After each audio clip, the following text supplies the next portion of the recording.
All right, it's time to call the Huntington Township Planning Commission to order for the September 22nd meeting.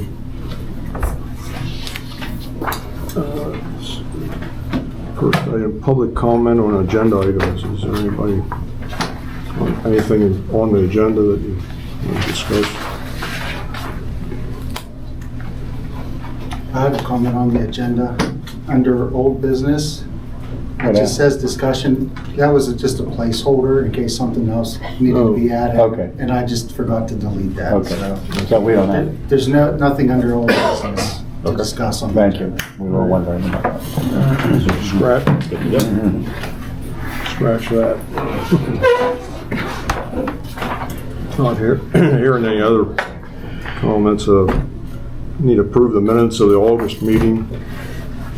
You should have copies of that. Everybody have a chance to review those. Yeah. Are there any additions or corrections to those minutes as presented? Nothing. Not hearing any, I entertain a motion to accept them for record as presented. I'll make that motion. Motion made by Tom, is there a second? I'll second. Is that Marlon? Yeah. Yeah, Mark. All those in favor say aye. Aye. Opposed, so moved.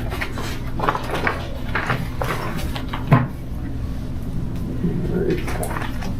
Next item is zoning officer's report. Scott?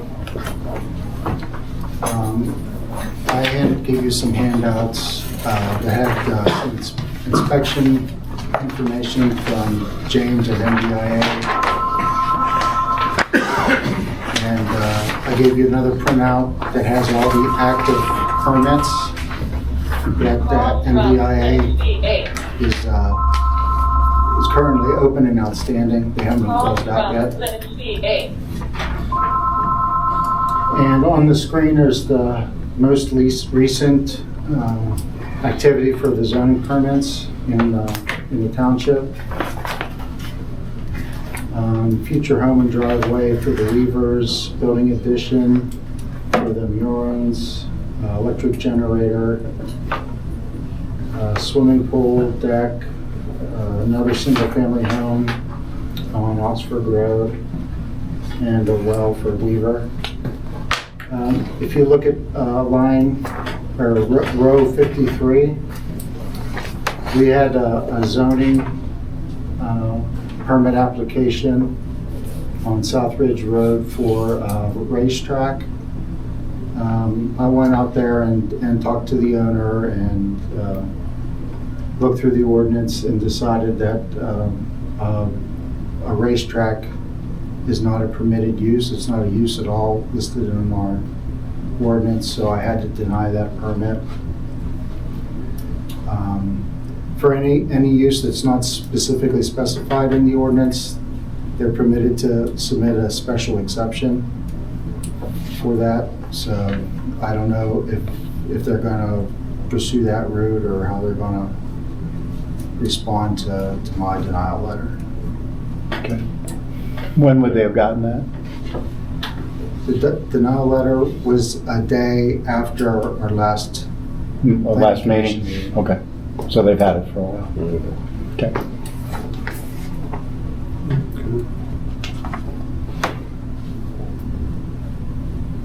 Anything else? No, any questions on the zoning report? Well, the EB, that zoning decision's coming up on Wednesday, is that correct? Yes, for the firewood storage Right. proposal. On Old Harrisburg On Road. Old Harrisburg. Yeah. So that decision comes out. Wednesday at 7. Right. Okay. And that's noted at the end of our agenda with future meetings. Yep. Thank you. All right. I guess next item, do you have anything else on that? Zoning? Next item would be the engineer's report.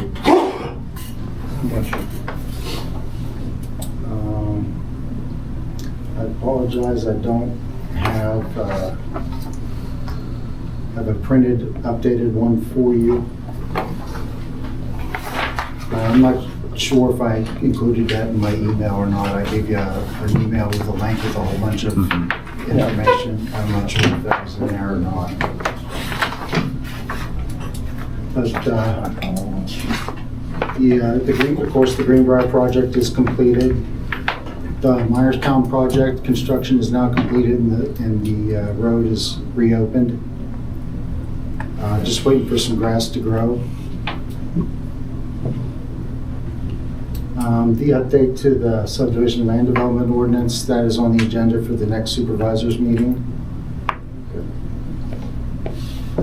The plans being reviewed, styles has already been approved, that's taken off. EV clearing is in a holding pattern until we get the decision from the zoning hearing board. We still have not received resubmission regarding the Cronister single-family home and garage development. It's been a while since my initial comment letter in May, but I still haven't heard from them in 2 months. Isn't there a timing issue there with that then? Yes, they're out of time now. Yeah, they're out of time. So, Oh, I'm sorry, this is from July. And that got updated. They did Okay. submit a 90-day extension letter Okay. that runs out in November. okay. The lot addition for the Lehman Starner property, that's on the agenda for today. And so is the Hill one lot subdivision. That's on the agenda for today under new business.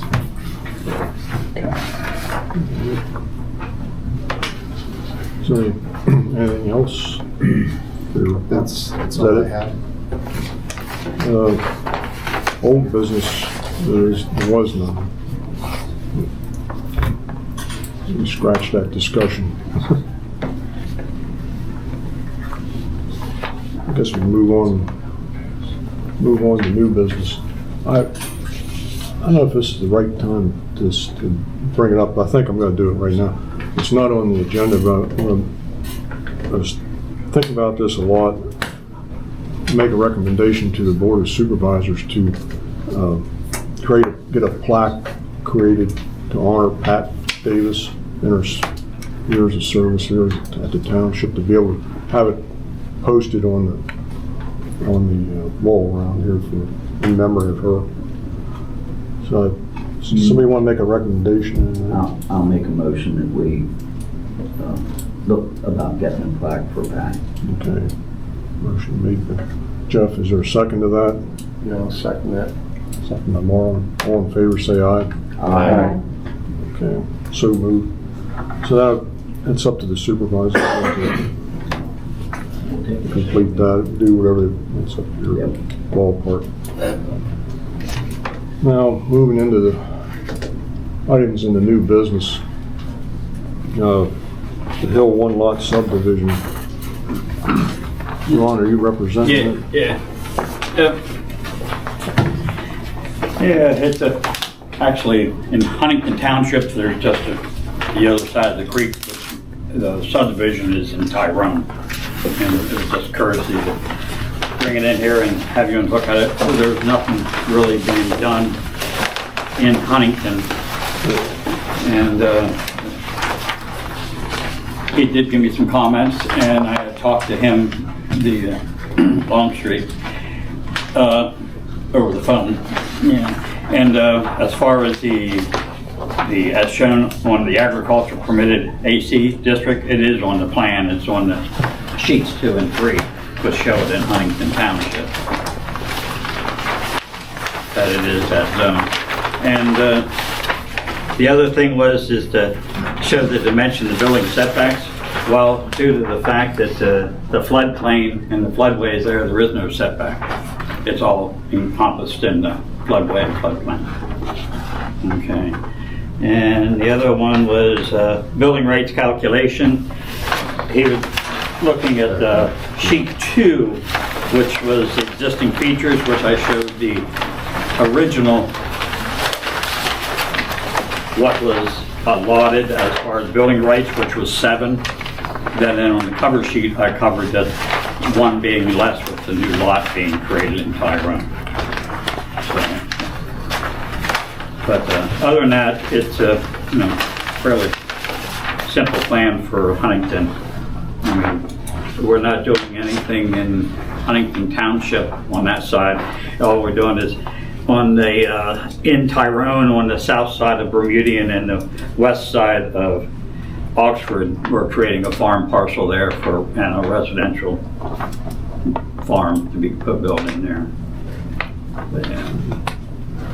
But and as far as any future building rights, they're pretty null and void because we cannot get any test results in that area. So, but there is additional resources if ever sewer or something like that came through. But you know what the doubt of that is.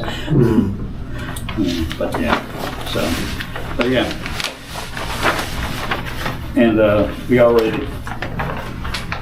Tyrone has already looked at this and approved it. Okay. So I just need here for your indulgence to approve for your stamp. They've already notarized the plan and Yeah, everything's notarized. I have the originals here. I'll leave for you when you go to the supervisors or whatever, once everything goes all right. Scott, are you satisfied with those answers to the 3 Yeah. issues that you brought up? Yeah, I mean, I would have done it different, but that's fine. I'm satisfied. Yeah. Okay.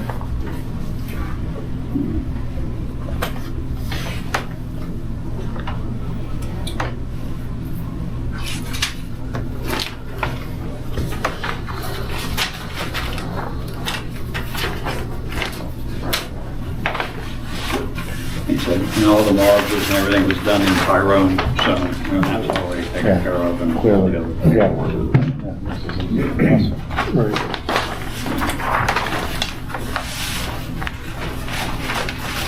Does anyone have any questions for Ron?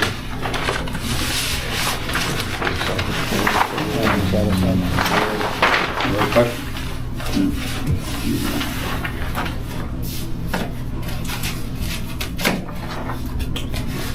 I'm good. If there isn't any other questions about the plan, what's going on with the plan, is entertain a motion to recommend approval to the Board of Supervisors. I'll make that. Okay, motion made by Tom, is there a second to that? I'll second it. Second by Jeff. Any questions? Not hearing any, all in favor say aye. Aye. Opposed? So moved. Is it all right if I leave these plans with you, Ted, or? Yeah, we'll sign those tonight. And, Okay, yeah. And, There's both sides, big ones and little ones in there for Huntington, I think you guys. So. we can sign those tonight. Okay. Supervisors. Thanks for your thoroughness on this. Yep, no problem, thank you.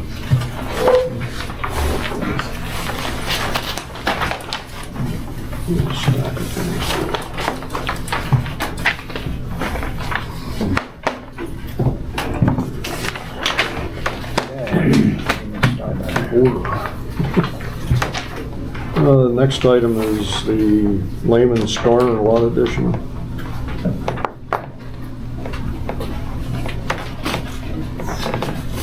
Good evening. Set you back again. Yeah, you're back. Yeah.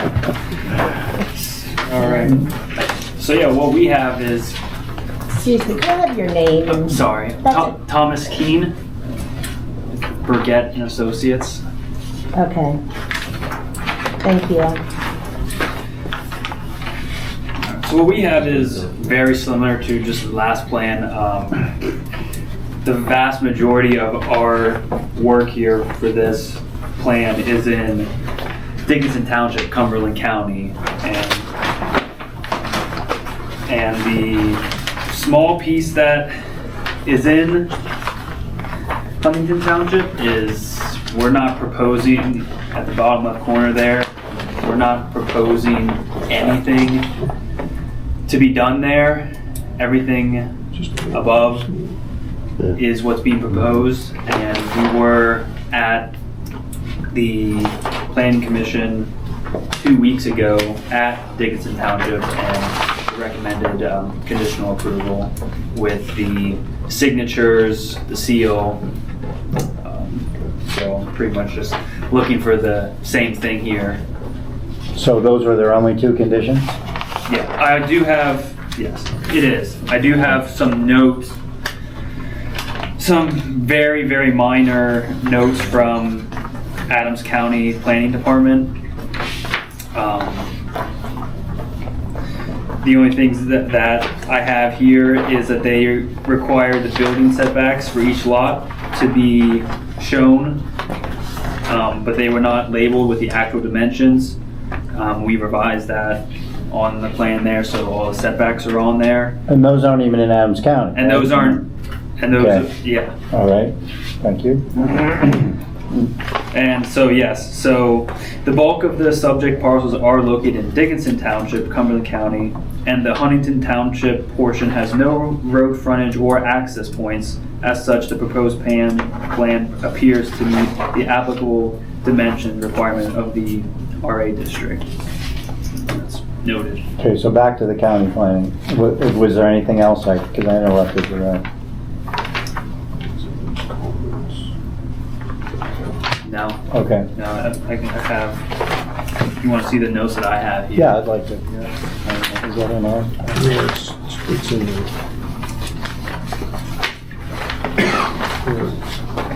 That very last one. Yes, sir.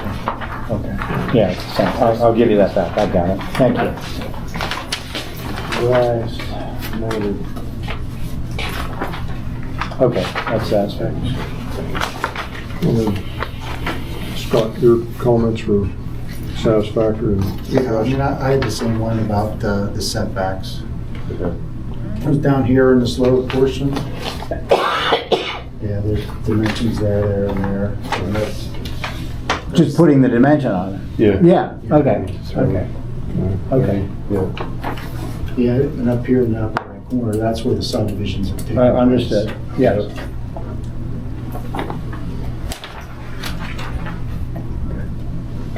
And so Dickinson approved it, don't let me put words in your mouth, that's Yes. conditionally. Yes, Did you get comments from Cumberland County? I do. They're in the top. They're in there too. There's Dickinson.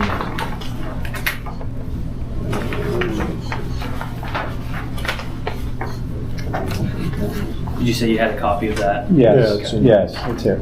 All those response letters were all Yeah. paper clipped together. Yeah, I got it. I use it. responses in red.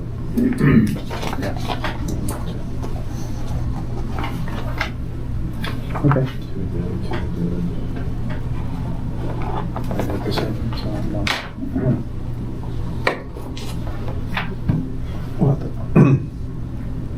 Not the condition, on sign the plan and seal.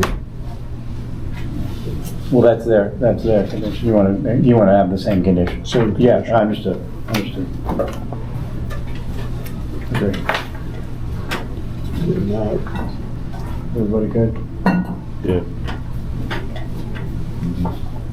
okay.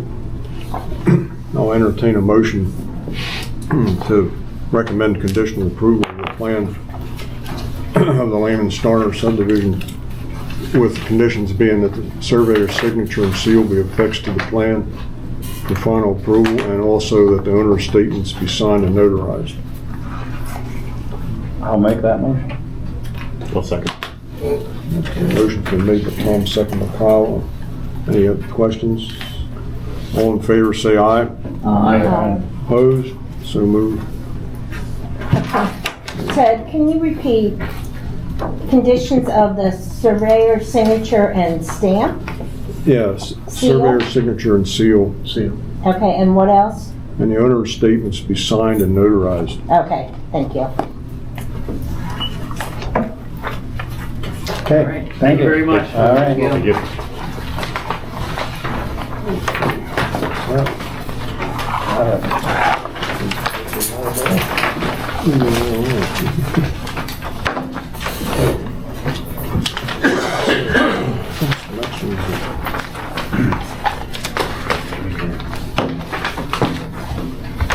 Is there anybody here representing No, I got Sound good?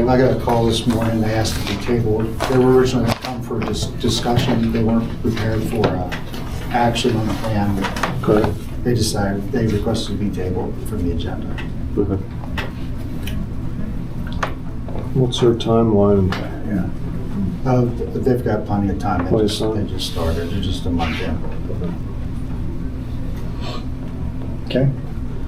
Welcome. Do we need a motion? Yeah, we need a motion to that I effect. make a motion at the table. The motion's been made and the table in a second. All those in favor say aye. Aye. Opposed, so moved. All right. What's left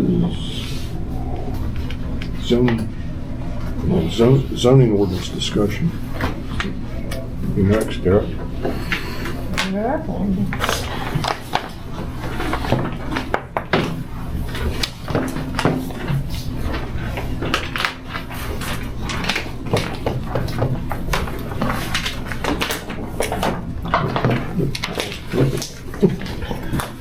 Copies of what I printed copies. Do you need?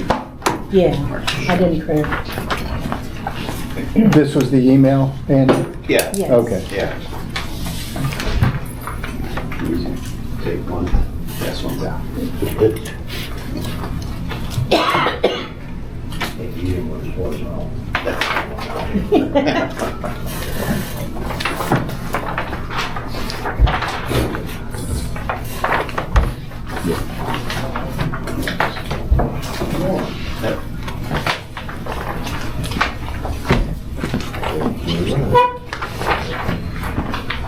So I went through all once. Is there a third one?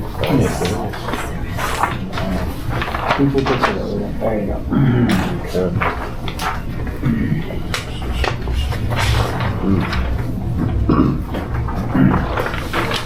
There you go. Is that the end?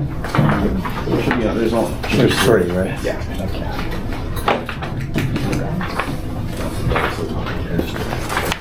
It's got some that's up in there.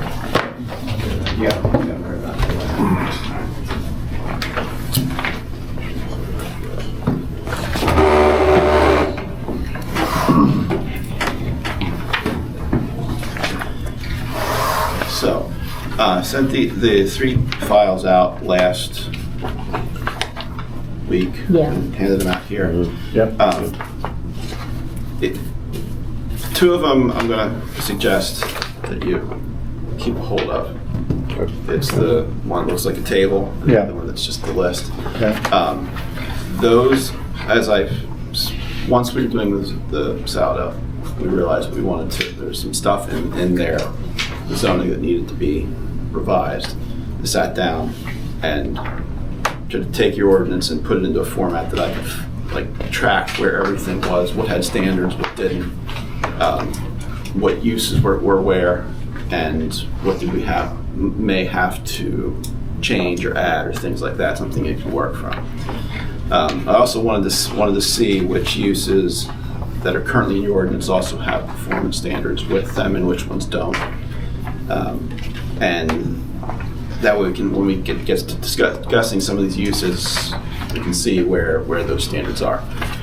To be perfectly blunt, something like this will end up in the ordinance that shows the uses, shows where it is, shows now this part won't be there with my notes and questions. This section reference there as to where people can go to find the standards for that use. It's one of those quick things up front that they can refer to and search and find. The next one, that's just a big long list of bullet points, is where I've started to compile some things that we'll go over. The first column there is uses to add. Those are things we discussed over the past several months as we went through, as the list that Gus had, etc. The next section there, I have uses to revise, are ones that are in there now, but the standards and needs for them have changed since they've been updated in your ordinance, or that put in your ordinance, and we need to talk about them. Then there's a bunch in there that reevaluate. Some of them are simply irrelevant anymore, and others are for different kind. Like one for the animal operations. Gotta make sure that we're up to date on current state acre law and things like that. There was one there that has a question about, is it actually a zoning standard or is it a standalone ordinance, that sort of thing. I went through and the definition section and have a bunch of notes there where there's,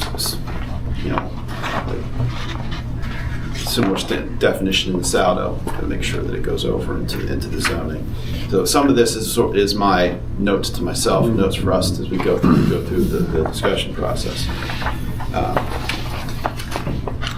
Then we get into the comments on each individual district there. And as I said last time, we sort of going through this district by district is the easiest way to do it. That way, get one done, move on to the next one. It keeps everything compact.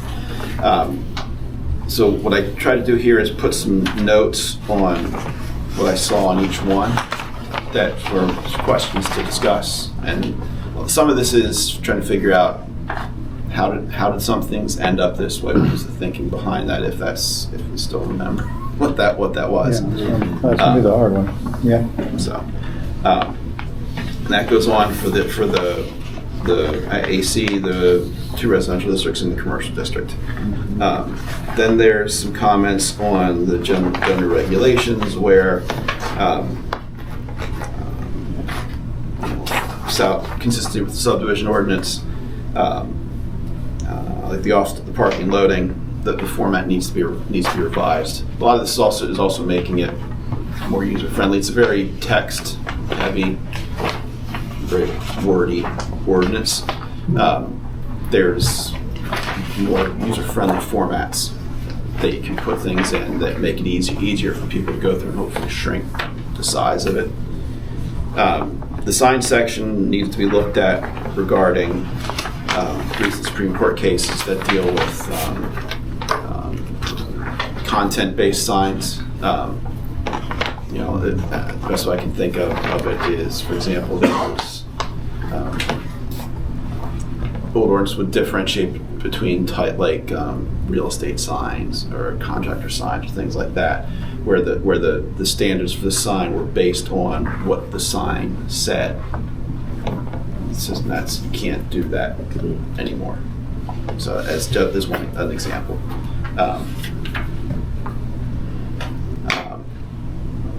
And then again, there's a lot of this. The general regulations, part 11. As we go through the uses, we're going to be getting to a lot of that there.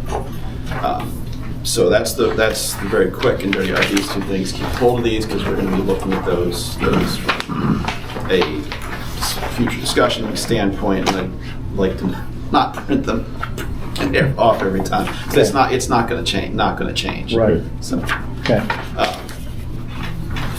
And the other thing I gave to you was a printout of your current ag district there with a few comments in it, because there's more comments over on this page as well. Just some things that I, as I read through it a couple times, that I noted. All of your districts have a purpose statement and then a statement of legislative intent. It's kind of duplicative. Those could probably be combined into one section. Those are important, not as important as the dimensional standards. Those become important if you end up in a case where you're being challenged on something. You have to, defend why the standard in the ordinance is what it's accomplishing. That gets back to what is the purpose of it and what is the intent of the district is trying to accomplish, and make sure those two things are in concert with each other. Let's see. The big one, and then this is, we probably have this discussion once and skip it for all the other districts. You have in every district, they have a long list of permitted uses, which is fine, and a long list of conditional uses, which again, is a choice. My question here is, help me because you have far more conditional things that are permitted by conditional use than any other municipality in the state, in the county. Just Well- putting that there. So, and again, the conditional uses go to the supervisor, special exceptions go to the zoning hearing board. So, and again, there's reasons for everything. Help me understand what the thinking behind that is. And is that something you want to continue with or revise or something? Help me out. Before I go suggesting big changes, help me understand how that came about. Let me ask a clarifying question. Do we have more of those because we have more uses, or we have more conditional uses? The use, you have some uses that I would say are antiquated in terms of the use itself. Okay. But it's not a difference in the number of uses. It's like you have 100 uses and others only have 50. It's the same amount of uses. Okay. Roughly. It's just How many are Sure. conditional Yeah. as a proportion? Okay. You have a ton That's what I was trying to that are figure out. requiring going to a separate hearing. Got it. That's partially where this page comes in. Is are you requiring a hearing for something that doesn't have any performance standards? Yeah. Got it. In which case, you're creating a situation where they're going to a hearing, and if it's being opposed, it's usually trying to get you to make a decision based on emotion, not based on your ordinance. And just making decisions based on emotions as opposed to standards is what leads to challenges Yeah. and legal fees, Yeah, and in our experience. unhappy taxpayers. Yep. Okay. So. Okay. Now, I fully admit, I know some solicitors that I've worked with do not want conditional uses because, frankly, they don't want their elected officials making decisions like that. Yeah. They prefer it go to the zoning hearing board. Yeah. Others are this other way around. Yeah. So that's kind of what was the thinking behind that, and is that still the thinking? Okay. You're asking us that? Yeah, well, no. I was around, wasn't involved. So. Yeah, we have to look at those one at a Yeah. time. We're never going to figure out what somebody's thinking was 22 years ago. Yeah, I think there may have been some discussion back. Some of the items were not to create undue hardship on the people in the township going through zoning and all of that. And it was at that time. Whether or not that's valid anymore, but allowing the supervisors to make the decision. I think that's what it was. I don't. Paul, do you remember? And you were probably on the board even then. No. That dates back to 99, 2000, in that range.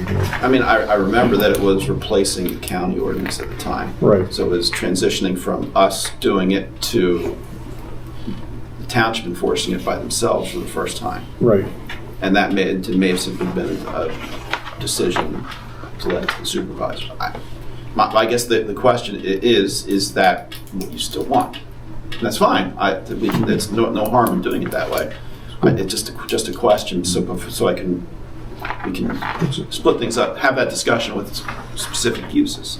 That's right. In your view, what are the pros and cons?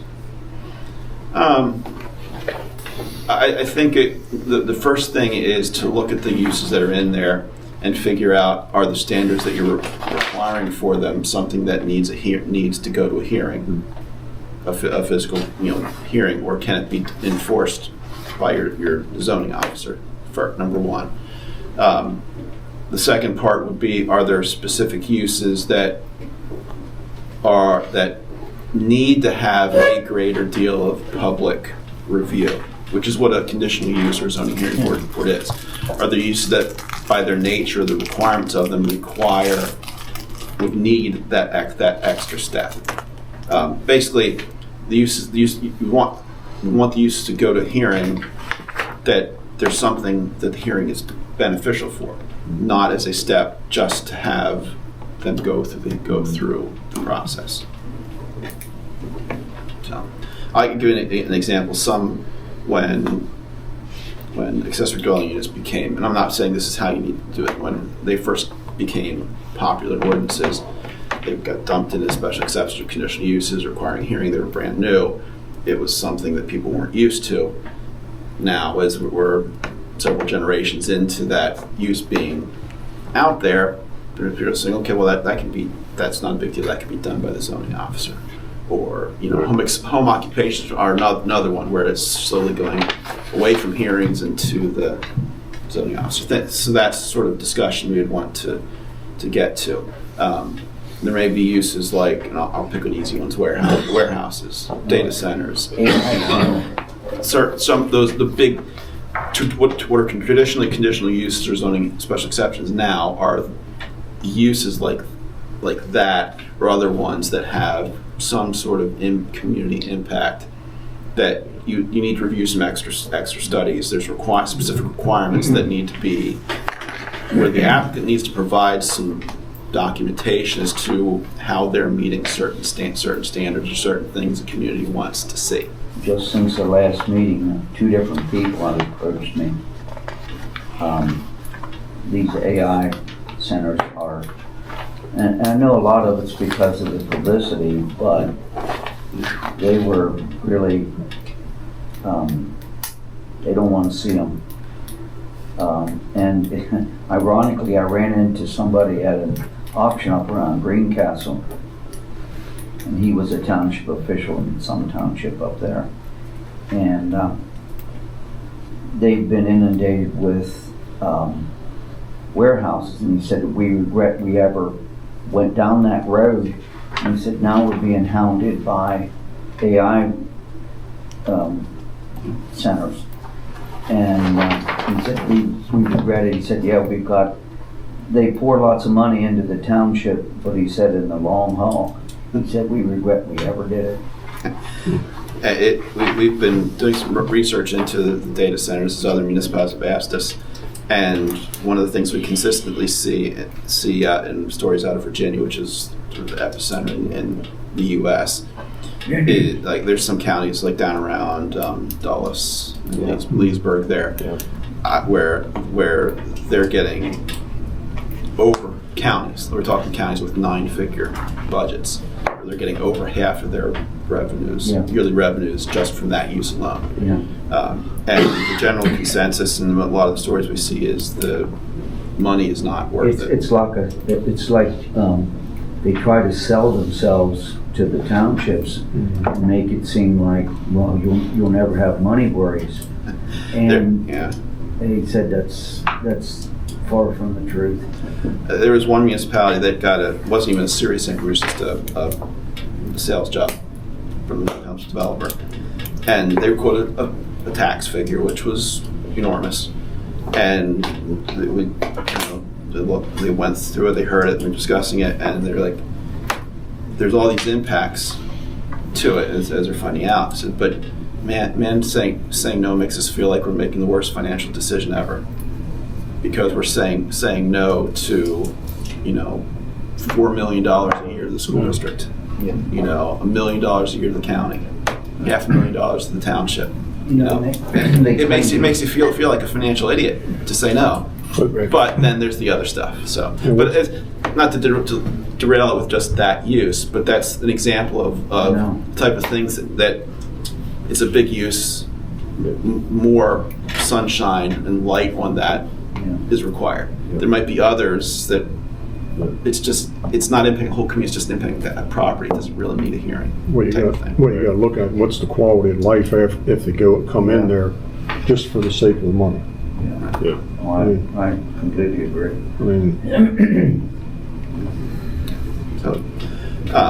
Okay, so what I'll start with is going through these and which ones seem to fit those sort of criteria that need hearing, there's some standards with, there's some impacts with it that would require that, and then we'll go from there. One thing that I would also recommend here is add a section here for accessory uses, things that are incidental to other permitted uses. To call those out specifically, some of those things can be handled just as straight zoning permits instead of going through a hearing or some other use. It's not a lot, but it's some. It'll help clean things up and make clear what can be and what can't be an accessory use.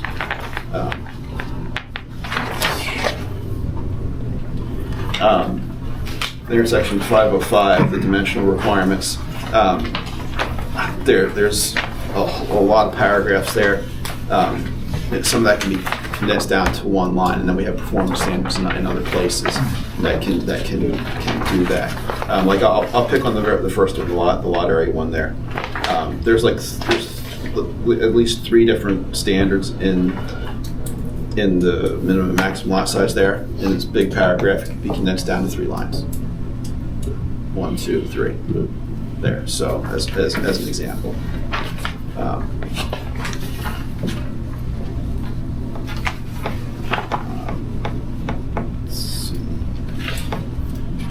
So if you go to the last page there at the bottom, you can kind of see generally the format, and again, the other districts would look fairly similar, although someone has some of the like commercial or residential might have this tweaked a little bit for some of the requirements there.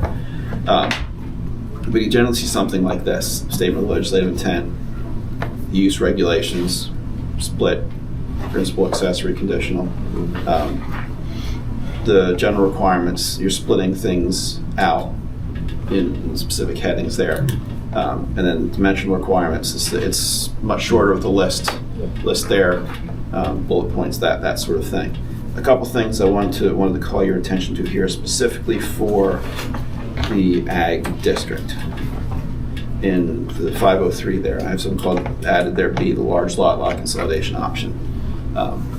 You don't have this now. What this is, in this model of district, over the years, so since this one was first written, we've developed a standard that they can basically take the number of development allotments in the chart and combine them to create a larger lot. So if you had 10 allocations, you could use 5 of those to create a whatever acre size lot it could be. It keeps the number of allotments, but it gives more flexibility on the lot size. We always look at it as you take the number of allotments times the maximum lot size, and that's the acreage that they have to work with by the standard. This gives them the ability to be flexible within that. So if they, under that scenario, if they did the combination, could they uncombine? What do you mean? Well, when you took the segments and put them into one large line, if they changed their mind later and wanted to, okay. No. If you had 10 allotments, you wanted to use 5 to create a 10 acre or 15 acre, whatever it is, lot. Those 5 get put towards that, You were done. and you'd have the Okay. others for All right. the rest. Okay. That's the theory. So Yeah. again, you don't want it, Okay. that's fine, but I just wanted to put that option out Yeah. there as something that we is a newer technique in this model. Okay. The other part is D and E, the non-farm and non-farm, non-ag lot locations. There's a lot of ordinances this model ordinance that has this sort of standards in it. It might talk about, putting on porous soils or keeping it, instead of putting it in the middle of the property, putting it over in the corner of the property so you're not making unnecessary turns or along the road frontage for farm equipment. The standard's been in a lot. Problem is, most of the time they're not followed, I would say. Or they're only followed when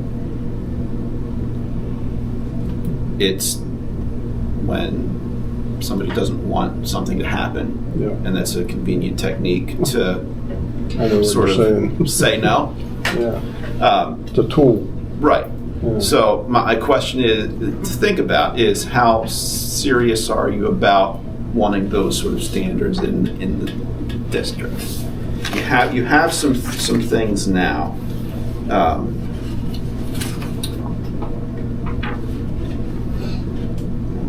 Where is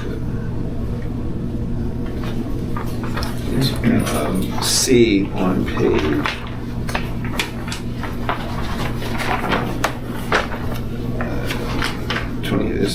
2767 is C. New single-family lots must be located on lands which cannot feasibly be farmed due to, et cetera, et cetera, et cetera. Some go, much more depth. Some go very much less in depth.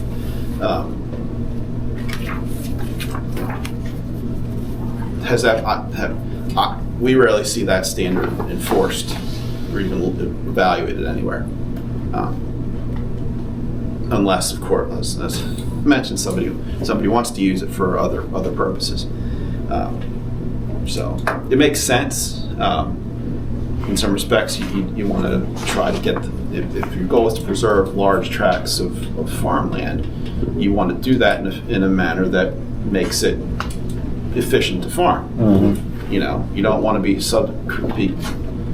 lotting off the dumps along the front in a snag-tooth sort of picture that requires a combine to go in and out, in and out, in and out. As few turns as possible. Yeah. So there's that. That's usually, but again, often doesn't get enforced unless they want to. So I think this is more. There's more ambiguity and it's subject to more interpretation. It's not just front yards 50 feet. I mean, you're talking about, well, is this a productive soil? Is it not? It just seems like it's more a qualitative type of decision. It kind of leaves it open to interpretation by whoever wants to interpret the way they want to see it. Right. Yeah. Anyway, so this is generally what the format of all of the districts would look like. Some of them are going to have different, under the general requirements, some of them are going to have different things. There'll actually probably be a fifth one in all of them that simply cross-references the parking sections, the sign sections, those sort of sections, to make clear that those standards apply in this district as well. Good. So, that's usually just like a bullet point for each one there.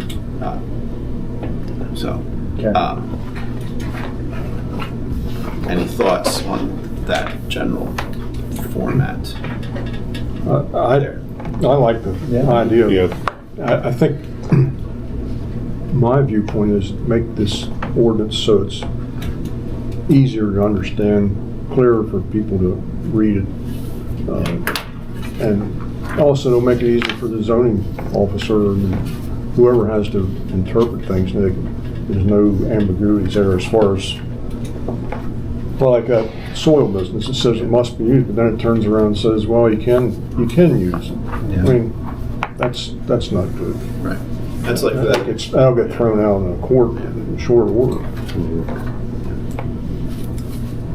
You can't have both things in there at the same time. Yeah, I make it a little hard to see, but like the dimensional standards. This is another district that I wrote in another municipality. This is what the dimensional standards section looks like. Okay. Yeah. So it's very direct, easier to follow. Yeah, Yeah, it's just list the dimensions. Yeah. This model you have now, it's from '99. At the time, including ours, was very. You were writing paragraphs is more to Right. how you would write it, not how you would read it, not how you would speak it. It's got to shift to a new, the more user-friendly version. So this version speaks like it was written for planners, or for attorneys, not for people.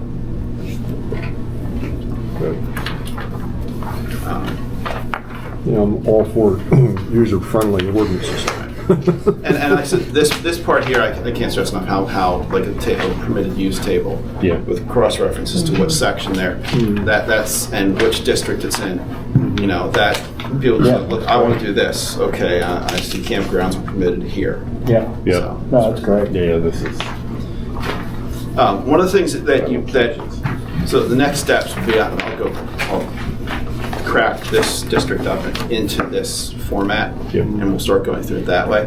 One of the things that you can probably do until then is take a look at this and look at what is all the use there, what districts they're in, how they're permitted, and see if anything sticks out to you in terms of what might or might not, should we be treating anything differently? Do we really need arcade as a separate use? This might be the only district in the county where I've seen beekeeping as a permitted use. We have beekeeping in the township. And again, that's Probably most do, right? I mean, I would see it. Yeah.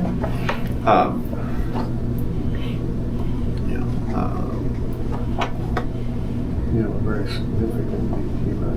Yeah.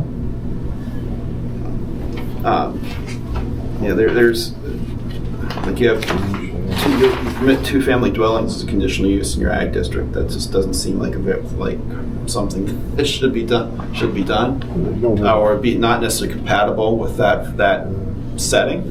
Yeah, you don't have the facilities for it. Yeah. Right. I mean, it's,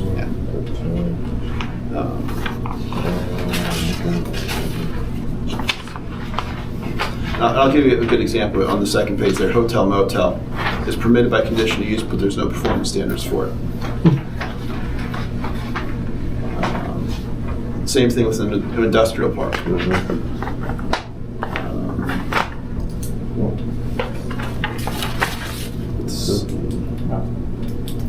Butcher shop, same thing. Cemetery, same thing. Drive-in theater, same thing. Where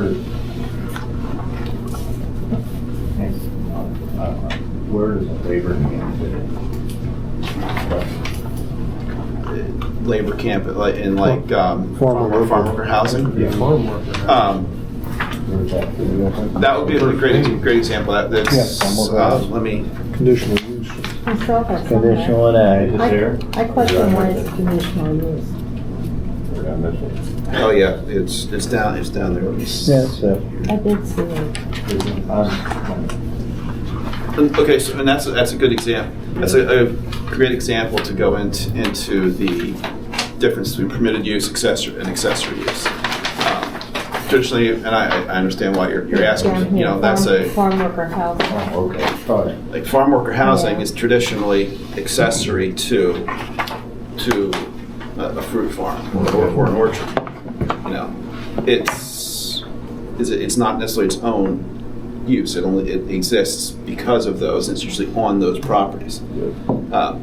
Does it need to be a standalone use, or can it be accessory to the orchard or other use?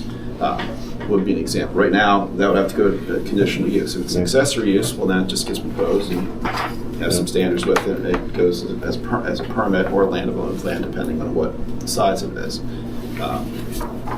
That's an example of a use that can be its own standalone use, or it can be an accessory use. And the Fed has a square Yeah, I footage was going to say. requirement Right. on what the approach is, what's in the building, and all that. So I don't know if they're in here or they follow that. I without looking at it, I don't know. I know there's people in my office that can ask what those standards are. Couldn't we just reference them? That's another thing. Yeah, that way when they change, we don't have to rewrite our. Yeah, we want that, we want to have to change Right. it, Yeah. just follow their standard. Right. Because it's, Right. they don't meet their standard. Yeah, I didn't see it.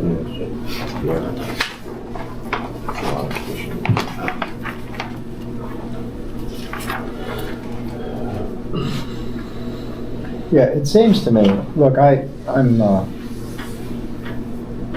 the new guy in the township, I think, of everybody here in this, maybe. And when I started to look at some of these things, which would have been, when they were doing the planning commission 6 years ago or something like that, it seemed to me that we were heavy on conditional use. And I'm not saying that was bad. It seemed to be there were some decisions made along the way that said, for a lot of things, we wanted the public, through the supervisors, to weigh in. And over time, I can see that changing, where you don't want to put a burden, you don't want to put an argument in front of somebody when it can be handled through the zoning officer and through specific zoning requirements. So that's just an observation that I would make. This is a burden for us. There's a lot of decisions to be made through here that then we'll be recommending back to the supervisors to reach final conclusions. And I think we probably ought to talk a little bit about the philosophy. Do we want to continue with the approach that this township has had? And I think Andy makes some good points. And if we're going to deviate from the approach of whatever, 25 years ago, and some of it, I know some of it was later, we want to do that with an open mind and input from others who have input to give us, and certainly if supervisors are willing to attend this meeting, that helps with input as well, because you guys will be making a decision. But I think philosophically we do have to step back a little bit and say, again, just my opinion, this is heavy and conditional. This is heavy with bringing it back to, you could argue, bringing it back to the citizens, bringing it back to the bringing it back to the supervisors in some of these decisions. Do we want to back away from that? And maybe in a modern environment, with a solid zoning approach, or zoning officer approach, it probably does make sense to back away. I don't mean to reach that conclusion. We have to look at each thing to reach that conclusion, but we're so heavy generally that we ought to be thinking about a little more philosophical approach to this going forward. Just an observation for where I've been.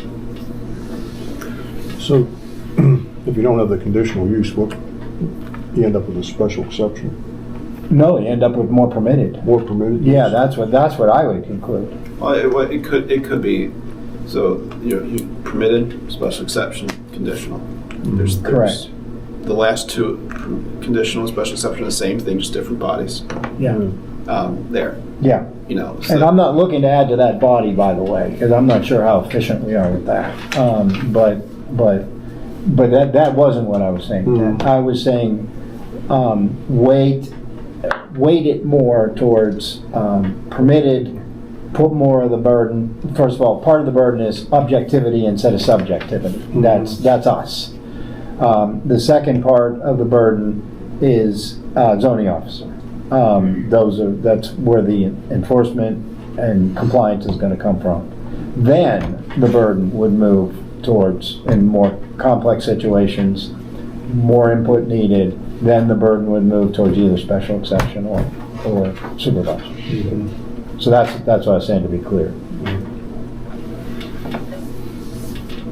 I did have one specific use question since we're on this district, and this goes across almost every district.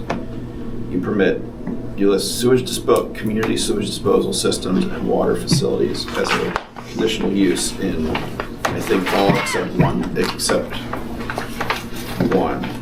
Sewage facilities, community sewage disposal is a conditional use in every district. Water facility is a conditional use in every district except the RA district.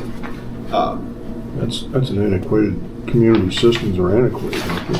Right. I mean, it's infrastructure, so it's usually not a separate permitted use. If your thinking is pump stations, for example, that's public utility, a public facility or something like that, which would be a separate use. Right. Is that just an antiquated, reflects a different terminology, or is there something specific? Again, a lot of these questions, is there something specific that I need to know on some of this stuff before I start taking my pen out and start crossing and deleting? Those community systems, correct me if I'm wrong, but back when it was done, I mean, you'd have a large on-site septic system with multiple homes hooked up to it. But then the problem always was who maintains that, who controls that. Who enforces, who Yeah. maintains it and controls it? Yeah. A good example is the mobile home park down in Heidlersburg, Yeah. where it was its own package system, and now it's been taken over and is operated by Tyrone Township. Right. Yeah.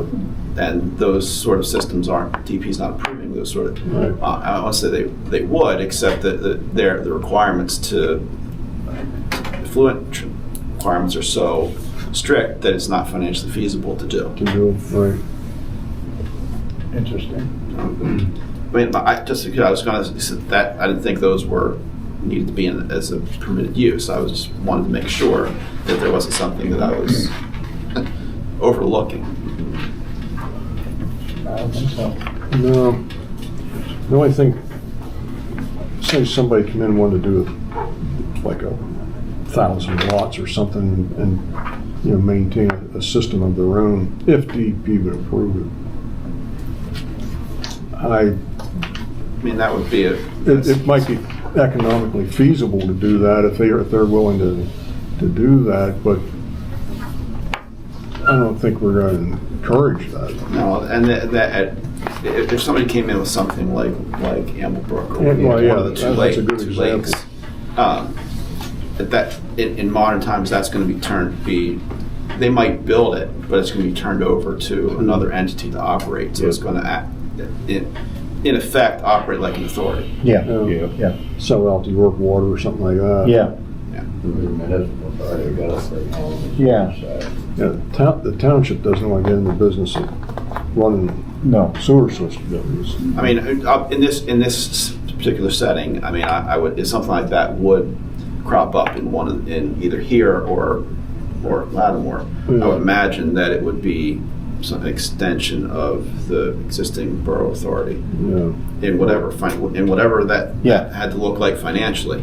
If it was a significant size, it would likely be something like that, unless it was it was so far out that the lines weren't feasible, and then they most likely go to York or PA American Water or Aqua America or one of those Right.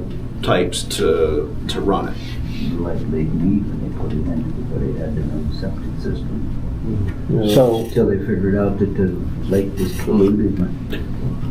so back to the Harrisburg Road mobile home park. Are you saying what they have now DEP would not approve? Was that your point? I wasn't sure you were talking about the old system or the new The old system. system. Old system. The new system now is basically a municipal authority. Yeah, that's what I thought. Okay, I wanted to be clear, because they're still adding houses up the hill to They might that not, system. well, no, they would probably approve, it could get approved.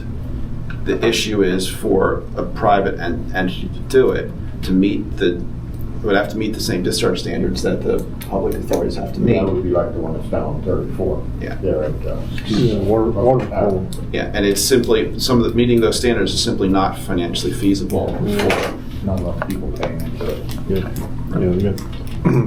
that water quality standard can be real expensive to meet.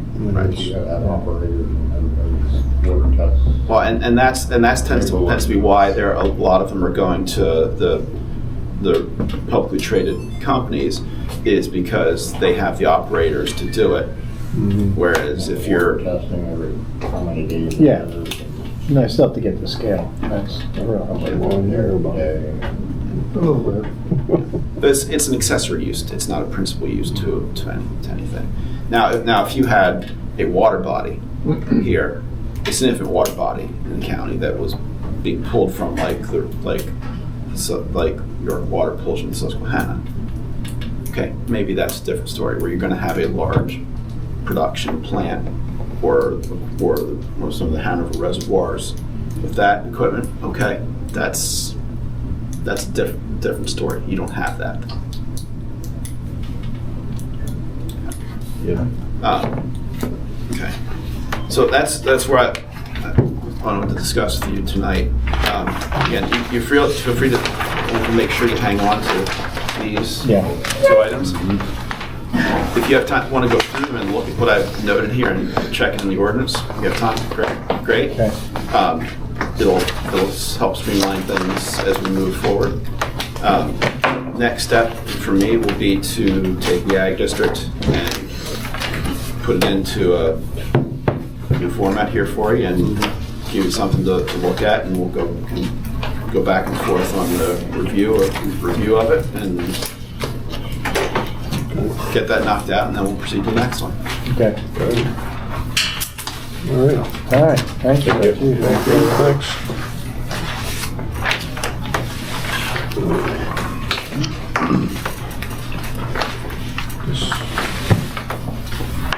You're finished, Andy, you're finished? Yeah, I'm done. I guess, is there any other new business anything that's up for discussion? Okay, moving on to public comments. Yep. Yeah, I have a couple things. One, the papers that he just gave out, I'm assuming a right to know request will need to be filed to get those to look at. Or just give them to them. I have extra copies here. Yeah. Here, I only have 3 extra copies, but Yeah, if I- anybody wants them. If you want them, yeah, there's no reason to go through a right to know Yeah, I request. appreciate Yeah. that. There's nothing to, I'll come up and get them. Other thing, I think Tom hit the nail on the head with the upcoming zoning, looking at checking out everything. I think that would alleviate a lot of tension in the township. Because for many, many years, it's been same people, my family included, making decisions on a lot of things in here that probably really shouldn't have been. When it comes to, say, home occupation or, the farmland thing with moving the lots and stuff, a lot of that should be up to the landowners, and as long as it complies with the ordinance, shouldn't be a problem. So I think, if you guys can detect your attention to that type of thinking, it would be greatly appreciated by most, if not all, of the residents. I think everybody can stand to benefit from that. So I want to thank Tom for that. Stemming off of that, I was not able to make the last meeting, planning commission meeting. However, I did watch it, and I want to address a small set of dialogue that took place between the zoning officer and Tom in regards to the zoning variance hearing. I know you had a prior engagement, Tom, so you were not able to make it. But Mr. Longstreth alluded to that a lot of the resident comments didn't have anything to do with the variance request. It was more about the general use of the property. So was not sure if that affected the thinking of the zoning hearing board, to which you respond that shouldn't have, which it didn't. I attended that hearing, and so did Jeff, who is a neighbor of the operation. And we sat there quiet for about an hour before anybody spoke, and the solicitor of the zoning hearing board brought up my opinion, the use being incorrect for the operation. He questioned, why it was labeled as retail sales when it really isn't. He cited the NAIC list of manufacturing activities, which cites firewood. And there was discussion through the solicitor and chairman Reinecker about that way before any resident brought any of that up. When the residents had a chance to speak, including myself, did we reiterate that point? Yes, we did. But to kind of throw the residents under the bus that came in here at a public hearing to voice their concerns as if they have thrown the wrench to this thing and why we didn't get an answer, I didn't think that was fair to the people that have spent their time, trying to come in and voice their opinions. We shouldn't be made to feel that we've caused some kind of a problem when we didn't. I mean, the bottom line is as the solicitor of the zoning hearing board, pointed out, needs to be made sure it's the right thing before we even go forward with it. So that's first and foremost. That was the point I was bringing up, and so was Jeff. So, I don't think that was necessarily the right way to go about, that. And I do want to thank Mr. Reinecker. He allowed Maria and I, even though we're not direct residents, 2 minutes to speak, which he did not have to do. The lawyer told him he did not have to do that, but he still allowed us to do that. I appreciated that, and I think certain people in this room should maybe heed to that. You don't have to agree with what we're saying, but at least allow us to speak. And again, Scott, whether you meant to sound that way or not, that's not how it was taken by me and other people that were there. So, I'm sorry.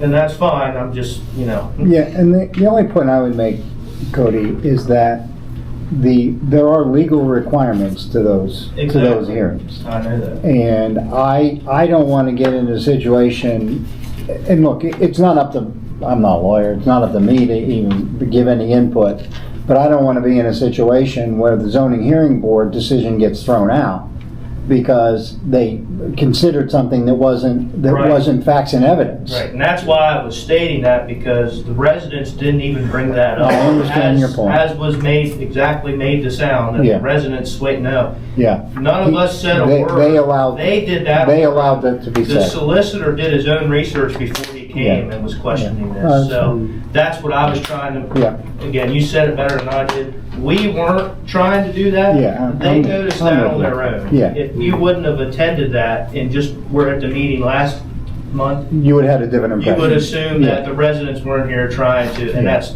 100% opposite of the way it went down. So I just wanted to That's clarify good. That's that good. more than Yeah, make an issue of it. Yeah. I just wanted to clarify that for the reason that you said. Understood. So, okay. Thank you. And thanks for your first comment. Yeah. Yes, Paul. Paul? I came in tonight to ask you people to consider being very aggressive with warehouses and data centers, and Jeff already made that comment, so you know where two of the supervisors are. Okay. Noted. I wasn't here at the last meeting either, but I watched the video also, and I noticed that, Tom, you seemed a little disappointed with what you heard about the zoning meeting and its result. And I testified to that. And I just want you to know that I did talk about the general use of it, but I also highlighted 2 of the 4 variances that wasn't mentioned to you. And I just want to make sure that you're aware of that. Okay, thank you. And I wasn't, my concern wasn't a disappointment of the interaction, just I'll go back to where Cody was.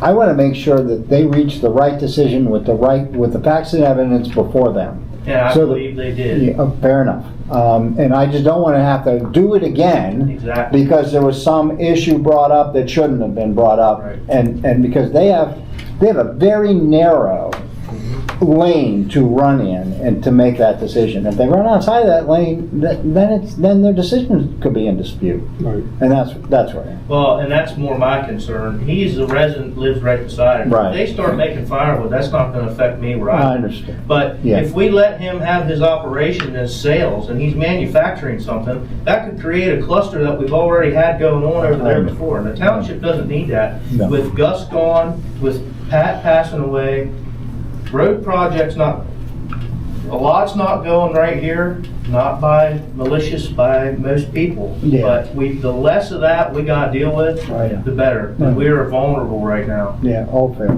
Yeah, Okay. we got a lot of things to work through. Yes, Yeah. we need to work together on it for once. This is a perfect time in this township Yeah. for that to happen. Yeah.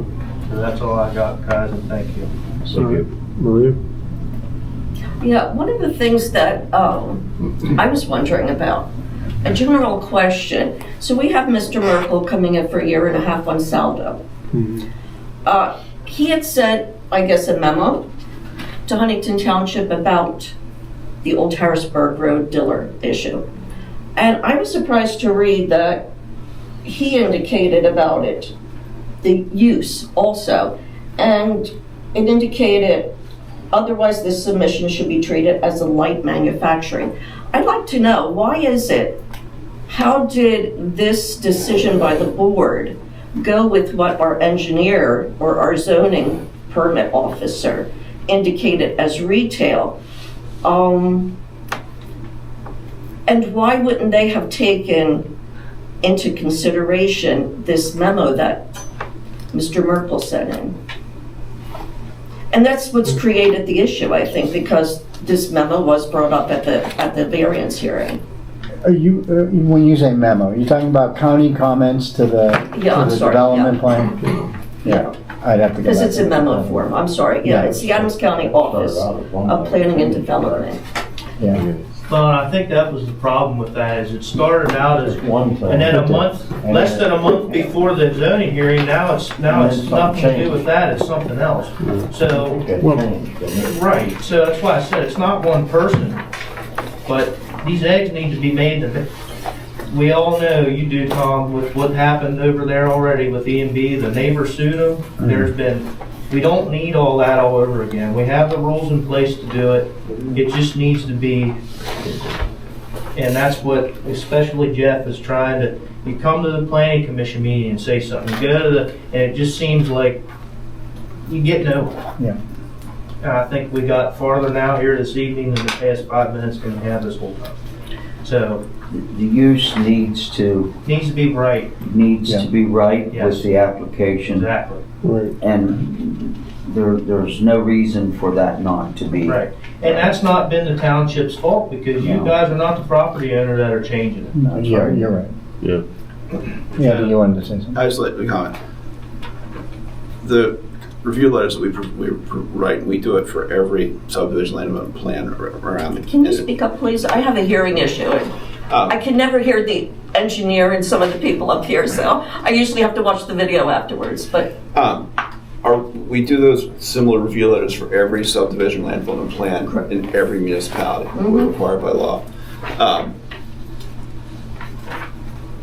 They are by law advisory to the municipality, which means they can do what they want with them. Right. Some look at, some review, follow them, some don't. That's their prerogative. We have traditionally done our reviews very heavily focused on ordinance compliance, subdivision and zoning. And we do that as a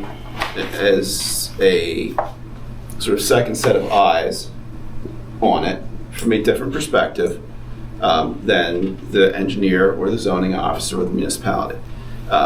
It's not intended to replace them, and it can't. We're not the zoning officers, except for three technically. We're not the zoning officers. We have, whatever we put in our letters has no power. But that said, we are also, as professional planners, are going to raise questions that we see, because we see 100+ plans a year. You guys see 5, a handful. Things come up that we see as we look at these that, like, hey, have you thought of this? Or we might know some other history or have seen some things from other places that we're just raising the question of, hey, you need to be careful here because this might be something you want to ask a question on. But outside of 3 specific municipalities, our letters have no authority whatsoever. There's some that throw them in the trash can. There's others that say, here, you have to respond to every one and fix it. That's the municipal prerogative. well, as you said, it's an advisory, but why doesn't a board listen? Or I've come to these meetings and recorded these. I don't ever remember it being a back and forth discussion about the difference between Gus and the engineers saying it's retail and your comment of light manufacturing. And any layperson would look at this. You don't need a degree in engineering to say, okay, the production of firewood is not retail. Well, if they're selling it there, it is. Yeah, but so- that's what so this man is not doing. This evolved. So, yeah, I don't remember the details of every discussion. We had the transition of Right, I Gus. So, you know, I do remember it started as a retail discussion. Right. Yeah. Yeah. And I guess all I can say now, Murray, is the zoning hearing board, it's in their hands. Right. And they expanded their remit, maybe arguably, but they expanded their remit in that discussion. And that was a choice they made based on the evidence that they had at that hearing. And they may have expanded the evidence. That's their prerogative. So all as I can say is I think that's where we are now. And we also have the ability to reconsider issues. I'm not saying that's a good idea here, but that's my best answer to. We do consider a county comment. I mean, You do. I come from county comment, so we do consider county comments, and again, that's where the zoning officer and the engineer help us to evaluate, but we don't put them in the trash. It's like a team process, you know, our review, county review, and the engineer's review, and then bring it all together. And granted, sometimes there's comments that we disregard, but then most of the time we look at them all in light of what's important for the project. So my question would be for that zoning here. I don't feel that any of the variances really matter, whether it's retail or, you know. Yeah. So let's say they grant You're those right. variances, You're right. but it's still under retail. What is the township's avenue for correcting that use? Does that have to go through the zoning hearing board to do that, or can you guys do that after the fact? Because I don't think whether it's retail or manufacturing, that the variances requested are really gonna. Yeah, the zoning officer can react to that. Okay. So it can be corrected without having to make him wait, Or do another hearing or something. No, and Tom, you had at a July meeting, you had us all discussing with Mr. Diller. It was a very robust discussion, and that's where you had indicated at that time, well, all of these questions, et cetera, will be at the variance hearing, at the zoning hearing. And then we get there, and then your comment in August said, oh, they shouldn't have allowed that, or I forget, I'm not saying you didn't say allow, you had said it was improper or something. Well, they have to consider, they have a remit, and they have to make a decision based on that remit. And my only point was, unless they specifically directed, and I guess they did, of bringing in new evidence that's outside of that, then that's how they have to make the decision. They have a lane to run in. We have a lane to run in. The supervisors have a lane to run in. If they run outside that lane, then they're open to objections later. That's my point. No, and when we come to a planning commission meeting as residents to discuss something like that, and it was really great that Mr. Diller came to a couple of those meetings to answer questions, because then if it's discussed here, and then you, as a board, make a decision and send it on to a variance hearing, well, then all of that was discussed, and we know what lane it's going in, at least. But I appreciated that. As I said, you know, Ted and you run very professional meetings, and you allow the residents to speak on, and that's a terrific way to run a meeting. So we appreciate it. Is there any other comments? Any comments from the board? Not hearing anything else. Entertain a motion to adjourn. I'll make that motion. Motion made by Jeff. Second to that. I'll second it. Second to Roxy. All in favor, say aye. Aye. Opposed? There's never any opposition. Is there? No. Thank you again, Andy.